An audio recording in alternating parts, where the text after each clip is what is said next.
Welcome, everyone. I'm Mike Lawrence with PowerSchool, and I'm thrilled to be here to talk about how Modesto City Schools moved distance learning and the lessons they learned. I'm really looking forward to learning from this amazing group that we've got here. We've got two great presenters, both from Modesto City Schools, that I've known for a bit of time now. Scott Nunes is the instructional technology coach here at Modesto City Schools, and he and I probably have known each other longer than we're willing to admit. Russ Selken is the Chief Technology Officer at Modesto City Schools. I think we've been on many committees together and lots of advisory boards, and even maybe presented together. It's been a good long ride. Both of them are at Modesto City Schools, which, if you aren't familiar with it, it's in California. It has 34 schools and 30,000 students and 3,200 employees. So it's not a tiny district. California, we do things large.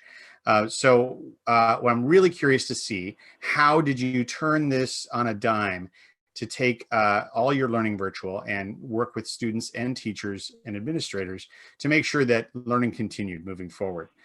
So with that, I've got some great questions lined up. I wanted to start with, what challenges did you face when you were shifting to virtual learning?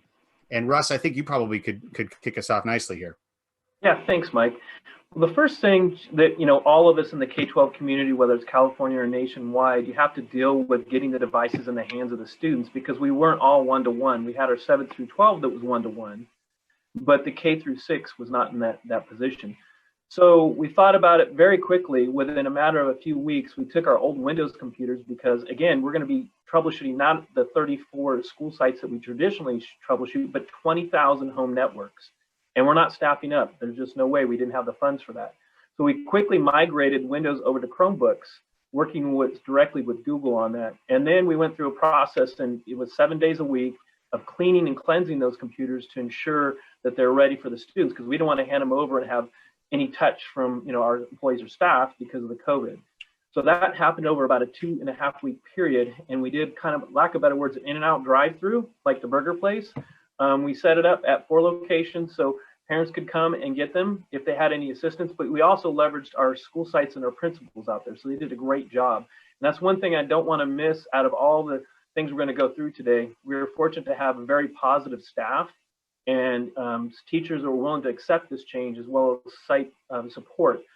They were willing to do pretty much everything. And if it wasn't for them, that distribution that we initially did with the K-6 at the school sites would have never gotten us off the ground. So that was pretty monumental. And there's about 15,000 Chromebooks we quickly converted and also distributed in about a 2.5 week period. So I'd say that's the way things started off, because without the access, everything else doesn't really matter, and reliable access. And that's why we switched to a Chromebook strategy. That makes a lot of sense. And you're thinking foundationally, you're thinking at the core delivery stage first.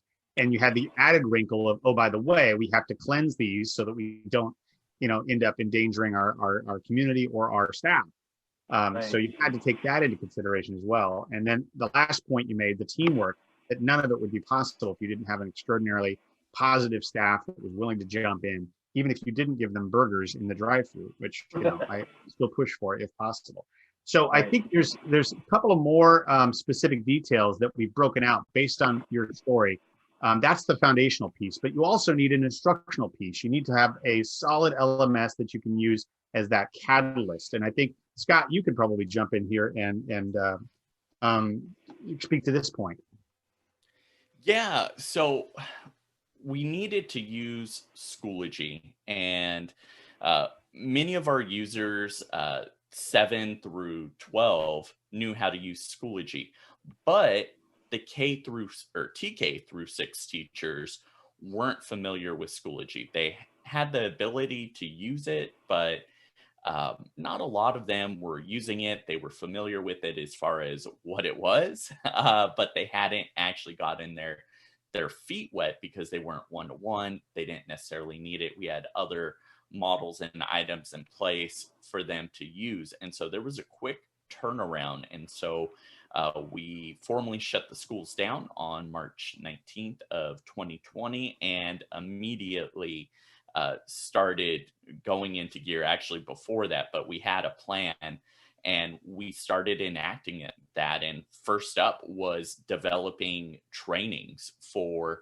all of those new students and teachers. And so there were 22 additional sites that were added to our load in terms of rolling out Schoology trainings. And we developed both synchronous and asynchronous trainings over the course of about a week and a half. And then over an additional 8 days, we delivered over 110 webinars on top of the asynchronous trainings that they could access at any time. And we had about 1,100 teachers attend. So a good portion of our staff were able to attend in that first little chunk. And that really kicked us into overdrive and really made everything possible. That is amazing to be able to turn it that quickly. And I'm sure there's a technical side of that as well, that you and your team, Russ, made possible. Do you want to speak to that? Yeah, definitely. And I mean, I guess the core of, any IT manager, director, or CTO is systems structure, right? Systems management. And as soon as you create islands of systems, that poor teacher, they're trying to pivot and do things that they've never done before with students remotely. And it's amazing. We think that our students are right on top of 21st century learning, and they are to a degree. But remember, they're working on their phones, and now we give them a device, and it's a workflow tool for them. It's an educational tool. So we had the challenge of trying to think about, well, how do we keep the continuity? How do we try to make it easier for the teacher, because they got classroom management, educational processes. And the way we did that was kind of like a twofold step. Is one, bringing them into our infrastructure kind of seamlessly where they log in once. So we had a nice login portal. Specifically, we use ClassLink, but there's other options out there. And then once they got logged in, we needed a synergy or a glue, and that happened to be Schoology. It was great because we already had familiarity from the 9th through 12th, but our K through 6, so we made a system-wide structure. And I have to say, even though it was challenging at the time, and again, the attitude of the teachers and the students and the parents was key, was that it now pushed us forward 10 years. And that's one of the things, to every challenge or I guess, half empty situation, in this case, it's been dramatic for the nation, you got to look at the positive. And I truly believe personally, and I've seen it, that we've propelled ourselves 10 years forward in educational technology. And when the key to that was a centralized system where you have kind of a workflow, because you have Big Blue or you have the conferencing within the system, you have assignments, you have a way to guide the students, you get feedback from the students, and you have the interface to the parents. So that's a holistic system for an educational process. And then in the background, I'm lucky I have good systems analysts. We're pushing data from the SIS into the system so that we have account management and those things kind of automated. And just like anything else, nothing's a panacea of perfectness. And what was amazing is to see our vendor, Schoology, deal with nationwide outages, but do it in a timely fashion. And and I did, in my role as a technology manager, there was one situation where it was for a good chunk of time on one morning, but I was able to escalate it up and get the attention of senior management, and they were apologetic, but you know what? It was the same things I was doing on my local level. So that's one thing that I think the system, there's always, energy or effort, but the payback was tremendous, because after we all as a nation and as a school district got the kinks worked out, things were flowing, and it got us set up for this fall for continued distance learning. So it was a good effort, a lot of stress, and a lot of energy from a lot of different people in a good team environment. Yeah, and it sounds like that's something that you've been doing for a long time at Modesto. It sounds like that culture that you've established is what made it smooth and made it, even with the bumps and the hiccups and the outages, you had a culture across your district and your community that allowed for that and understanding, and you guys could work together to move forward. That sounds fantastic. It was just our superintendent, she's been here for 3 years, Dr. Sarah Noguchi, and she has great support from the board. And the board, we're fortunate, they have a lot of good educational experience as well as insight into the community. And I have to say, one of the things, I've only been here about 18 months, one of the things that attracted me was that culture of continuous improvement, right? And we've all worked in various environments where there's either a stick or a carrot.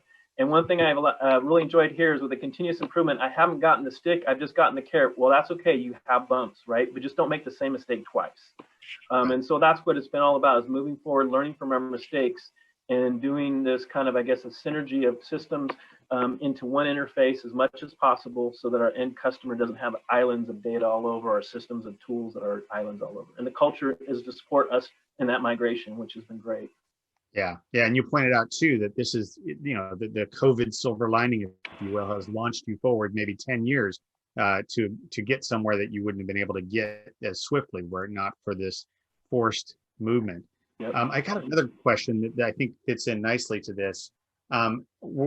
Obviously, that was the spring. That was the forced migration that we all had. You then had the summer to really think about the fall, and not knowing what's going to happen. I imagine you had to game plan various potential options of what you would do, and then how you would shift and pivot between those. Can you describe how the lessons from the spring helped you plan and open ultimately in the fall in your shift to hybrid education? One of them, again, was Scott alluded to, is just continuing with professional development strategies and training options. And so that's what happened, as well as that culture we talked about, not just continuous improvement, but that there's incentive. We have a 0.5% bonus that teachers can get if they put in some hours of education, professional development. So that carried on into the summer. And in the background, you got to remember, I was brought on board about a year and a half ago as an employee, and my job was to be kind of like a change agent. And so we were doing a reorg in the IT department that was pretty substantial. And we had, attrition, people that moved on and retired. So I had about a turnover of 12 to 20 people through that 10-month period. And one of the things we had is we had one district, but two different databases. So we did migration of our databases. The team did great to make it one system. Like we talked about, we wanted to avoid the islands of data for our customers. And the other part of it is getting the teachers and the infrastructure kind of geared up. But while we're doing this, we can't forget, we have a very good visionary superintendent that thought, you're not coming back, and let's just assume the worst. We're not coming back to bricks and mortar. So what does that need to look like for the teachers to help them get them ready for the fall, whether the fall is 100% distance learning or hybrid? We had to look at what was going to be the catalyst. And again, our LMS, Schoology, was key to that strategic plan, as well as making sure that we had all segments. You have special ed, you have mainstream students, you have advanced students. So you have all types of lifelong learners, so to speak, that you had to think of a system and a structure and a process that would be a good pedagogical tool for them. And that's where, again, Scott mentioned it earlier, we really pushed hard on the training, the videos. I got a great ed tech director, Matthew Ketchum, that him and his team created a tremendous amount of videos working hand in hand with Scott's team in curriculum instruction so that we had synergy. And that's one of the things I'd encourage when we talk about, how did this all work? What was the key to, the secret sauces? There was a bunch of different ones, but one is, I think, I've been around education for 25 years. Sometimes educational technology, curriculum instruction, and tech, we're not all aligned. Sometimes there's, in different cultures I've been around, there's kind of like a struggle, and we don't work as a team. And again, we all worked as a team. It didn't matter who did what as long as it was coordinated. And then we got through it, and we leveraged each other's wheelhouse to get a final product. And I know it was bumpy for the teachers. We're not perfect at this. No one's perfect at this because this is new to everyone. But we tried to make it so the teacher didn't see all those different islands of departments coming together as one team and delivering good training and letting them know. That's one thing that is in a leadership role.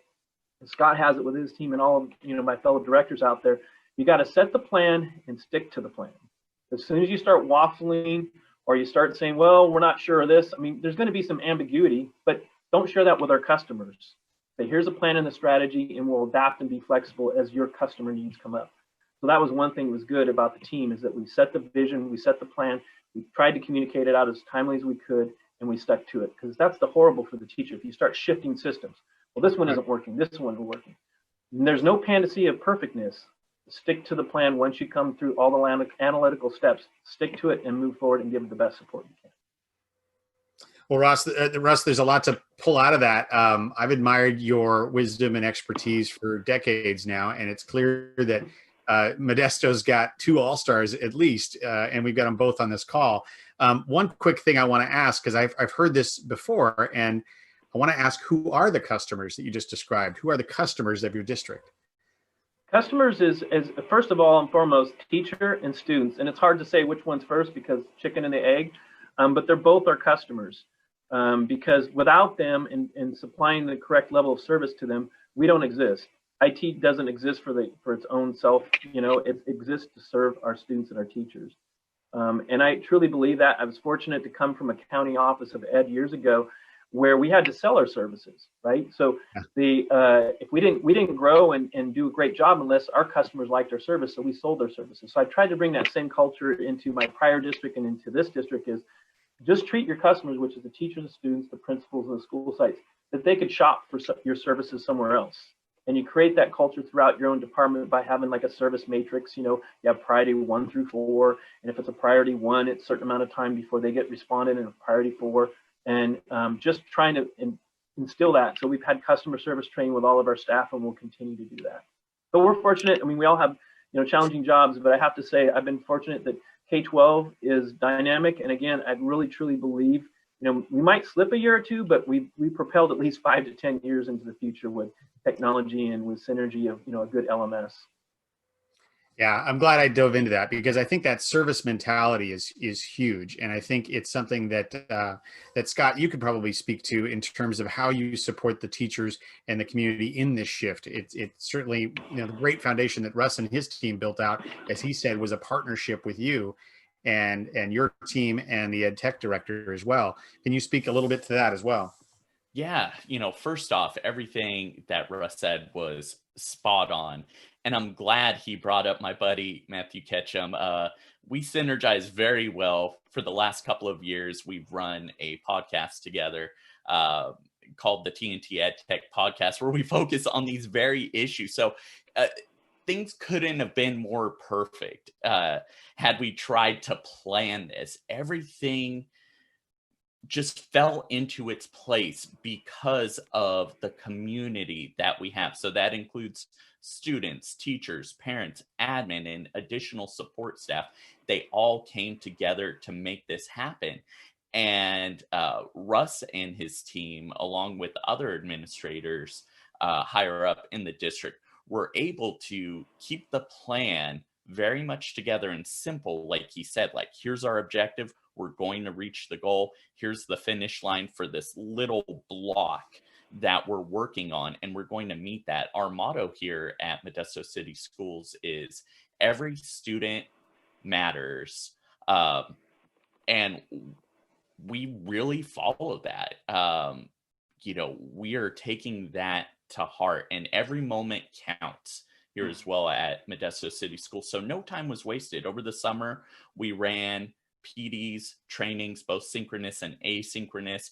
We uploaded everything onto the YouTube page. And now, just this month, we've had 50,000-ish views on the YouTube page. And one of our most popular videos, which has about 19,000 views, is our Schoology conferences video specifically for students. And Russ and his team have really bolstered the MCS website, and now there's all this information and kind of how to type materials for students and parents, on top of all the great stuff that we already had and added for teachers. And then Schoology is the one-stop shop where we kind of run everything, regardless of the conferencing tool that we use. We use both Microsoft Teams and Schoology conferences, and they integrate flawlessly. And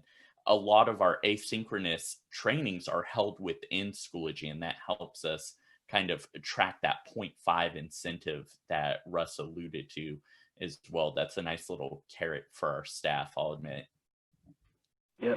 I mean, and every moment counts. I look at the IT job as, I used to be in healthcare years ago, and when I first came in K-12, they said, "Chill, Russ. You're a little too much of a stress. You're wanting every minute to go." But you know what? I've gone back to my roots of healthcare, where every minute counts, because when our systems go down, learning stops. And so I've kind of tried to bring back some of the things from my past history in healthcare into our environment, that it does matter. Think about things being strategic, redundant. The good thing is, in California, we're fortunate, and around the nation we have an E-rate program, and that's our infrastructure. But it's a little bit different. Like I said at the beginning, we have 20,000 home networks that we never had to troubleshoot, and that's been challenging, because I've had to pull people. Fortunately, by having all of our accountability, ed tech and tech in the same department, I can pull on those resources when we have big jumps. And we even pulled in some bus services people that had a knack because they weren't delivering kids. So on those In-N-Out burger kind of things, service centers, they're out there greeting the customer, taking the pad, like an expediter at a fast food restaurant. They don't know much about technology, but at least the customer's not sitting there getting no attention. They bring it in, they try to do some things, and we teach them up over time. And the other part of it, again, we have 30,000 students. Our call center and our mentality, our mental model was just for teachers and admin. Well, our customer base went up by 30,000 overnight. And that was amazing about the staff stepping up, but I had to pull from other resources. There's no way within IT we could do it, even with having accountability and ed tech in there. So that was an extreme change. We're doing 10 to 12,000 work orders per month. Yeah, that's an extraordinary shift into the services you're providing and the audience you're serving, and the networks that previously were only your networks are now suddenly, thousands of home networks that you are now responsible for. I think the term ingenuity comes to mind. Like, how can you repurpose the assets and the resources and the amazing staff you have for things maybe a little outside their comfort zone, but can absolutely step in and save the day in this sort of a unprecedented circumstance. So two quick things I wanted to jump into. You mentioned the extraordinary backbone we have in California through the K-12 high-speed network and E-rate.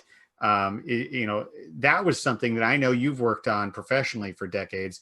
And it seems like it was essential for this moment in time that we didn't know we were preparing for it, but we were absolutely preparing for it.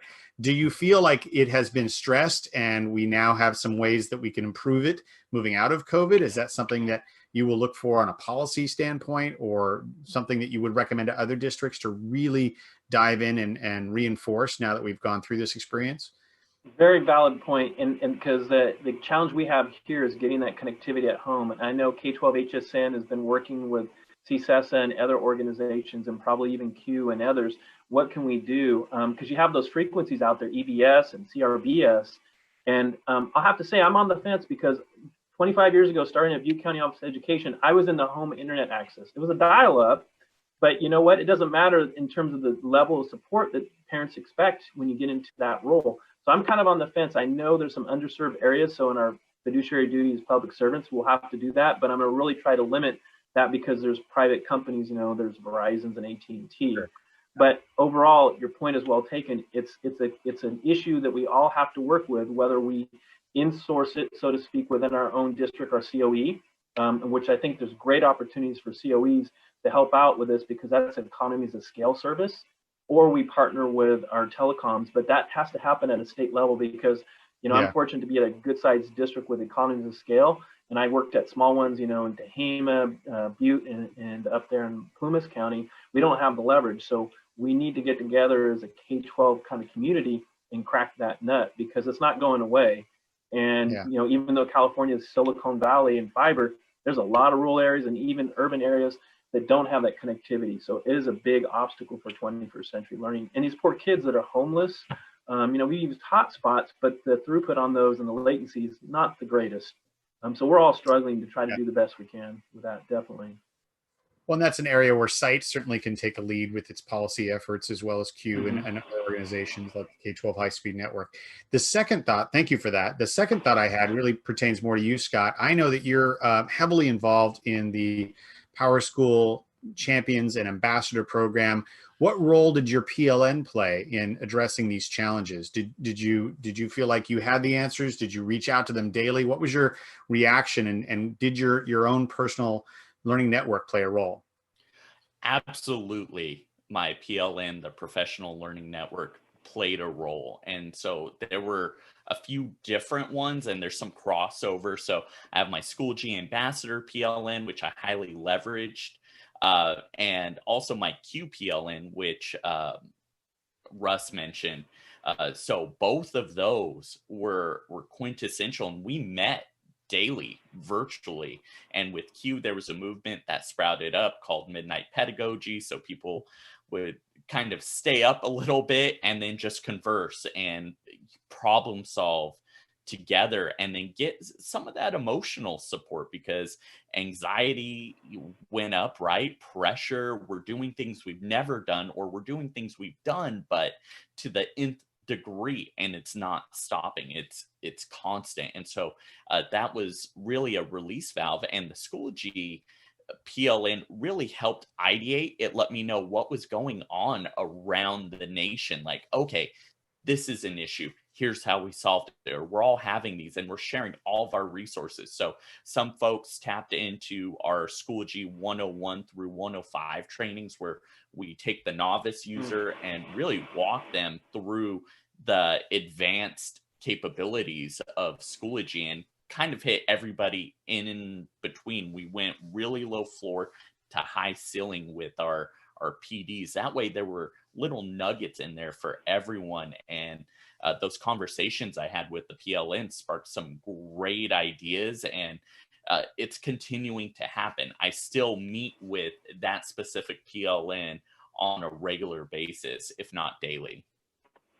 Yeah, and you mentioned YouTube. I think didn't you build out those lessons you just described? Wasn't there some surprises in terms of the viewership?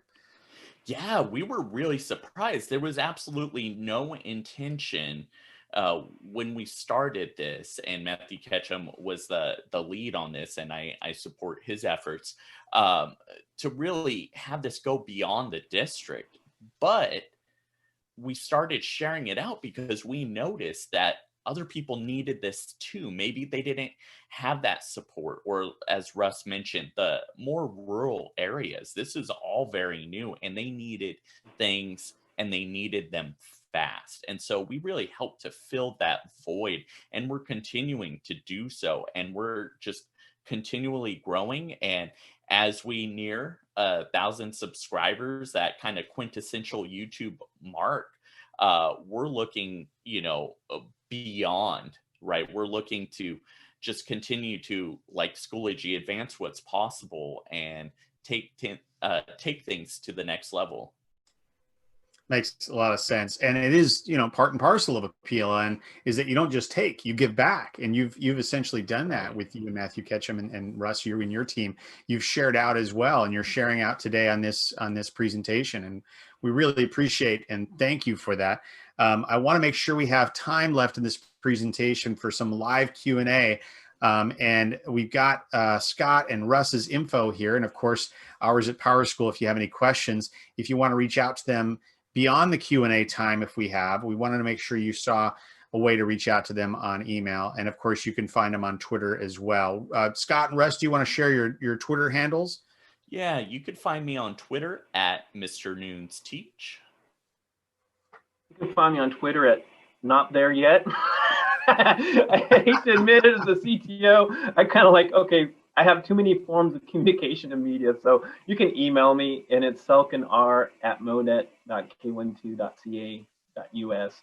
And one kind of three things, just kind of as planting the seed, don't forget, is one is don't forget about the care funds and get yourself politically aligned, because some expire in December and some expire next September. And I've been fortunate, again, that I have a really nice environment, but I've been in other environments. If I don't get myself politically into the line, I'm not going to miss out. And the other part of it is just to don't forget about your E-rate window. I used to work heavily into E-rate. And don't forget about growth that you might need on those networks, because earlier we talked about that. And I know I struggled because we had everybody coming back with IPsec for filtering, and we had to move it to a cloud service. So think about where your bandwidth needs to be and build that into your 470 and in your growth. And the last thing is synergy. And the way you get synergy is a good core LMS, keeping all your systems from the end user's perspective. Try to make it a one user interface kind of thing as much as you can. But no, I appreciate this. Is enjoyable today. So thank you. That's fantastic. Thank you so much. One of our users just recently described Schoology as the airport that all students and learning takes off from, because there's different size planes, there's different places to go that you're going to go to, and different destinations. So it really works as a metaphor. The idea that you have a place and you have a gate and you got to go in and you can jump to all sorts of different destinations. So it kind of works with your metaphor as well. And again, thank you both for sharing your wisdom and for helping us give back to the community with what you've learned in this extraordinary time. And congratulations to you for the work you've done for the students and community of Modesto and the broader California and nation. So thank you so much for making it happen and keeping the learning moving. Really appreciate that. Thanks. Yeah, thank you so much, Mike.